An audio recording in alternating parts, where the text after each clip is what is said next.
external impressions, sensations, impulsions, events, all traverse the nervous pathways from the sense organs to the mind, which tends to react to these sensations and thereby remains in a constant state of disturbance.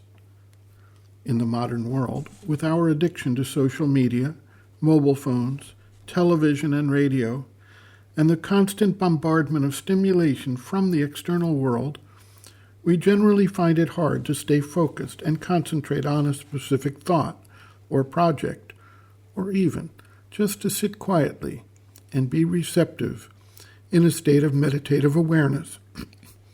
We get carried away in political disputes, economic concerns, arguments, disagreements, and contrary opinions. We get scandalized or traumatized by what is happening around us in our world. In some cases, we see destructive and harmful things being done to pollute or destroy the environment, harm people, demean and harass them, and we easily become provoked. In other cases, we may be personally attacked, bullied, harassed, or belittled. Those who reach a point of harried restlessness try to dull their senses with sedatives of various sorts. Their minds are abuzz with all these impressions so that they cannot sleep. They resort to sleeping pills.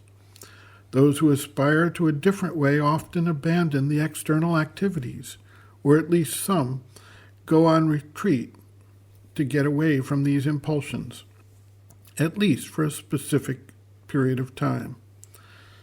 Some feel called to fight injustice and expose harmful practices in order to find ways to improve them. Some accept the challenge and simply engage in whatever is demanding their attention. Yet, unless they have achieved a poise of calm and equality and an inner status of awareness, they can easily succumb to a feeling of impotence in the face of wrongdoing, or a sense of meaninglessness, become bitter, cynical, frustrated, or even homicidal or suicidal in their reactions. For spiritual aspirants, the answer is not simply to turn away entirely from the external life and its impressions. After all, seekers are part of this world and have a role to play. They then have to find a solution that allows them to quiet the inner reaction while nevertheless participating in the life of the world. This is where the concepts of living within and looking from within come into play.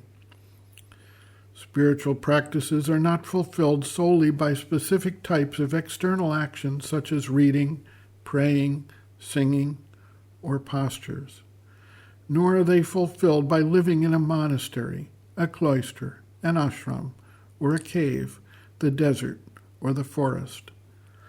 People carry the external world with them wherever they are. The true sanctuary is deep within.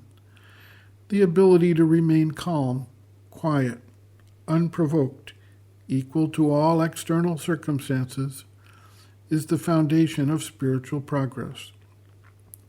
Responses that come from this inner depth of quiet, receptivity, and strength tend to have a greater positive impact over the long term than simply engaging at the level that is provoking the response.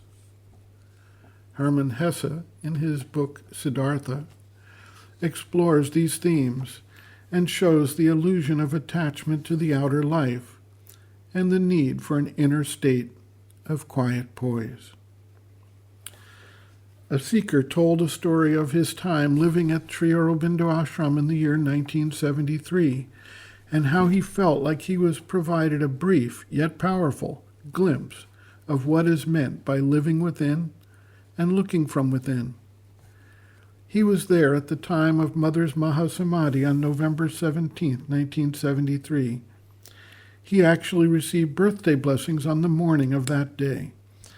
The message was, "Live within. Be not shaken by outward happenings."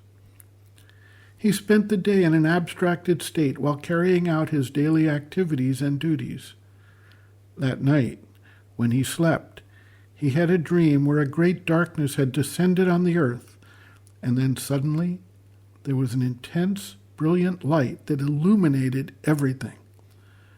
With a joyful heart, he awoke and went in the early morning hours, while it was still dark, to the main ashram building.